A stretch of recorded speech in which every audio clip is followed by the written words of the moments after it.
వినాయకుడు ఎంత లావుగా ఉంటారో మనకు తెలుసు. మరి అంత బరువైన దేవుణ్ణి ఈ చిన్న ఎలుక ఎలా మోస్తుందో ఎప్పుడైనా ఆలోచించారా? చాలామందికి ఉండే ఈ సందేహం వెనక ఒక గొప్ప సైకలాజికల్ రహస్యముంది.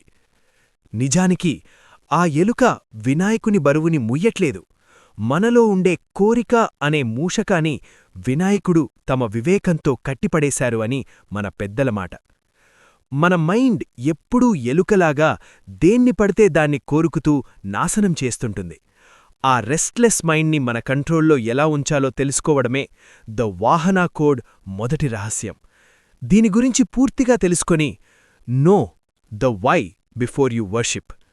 ఈ ద వాహనా కోడ్ సిరీస్లో ప్రతి దేవుని వాహనం వెనుక ఉన్న లాజిక్ని డీకోడ్ చేయబోతున్నాం. ఫుల్ వీడియో చూడాలి అనుకుంటే ఇప్పుడే కింద ఉన్న లింక్ని క్లిక్ చేయండి. అలాగే యూట్యూబ్లో సబ్స్క్రైబ్ చేయండి, ఇన్స్టాగ్రామ్లో ఫాలో అవ్వండి. ఇప్పుడే కామెంట్లో ఓం నమో నారాయణాయ అని టైప్ చేయండి.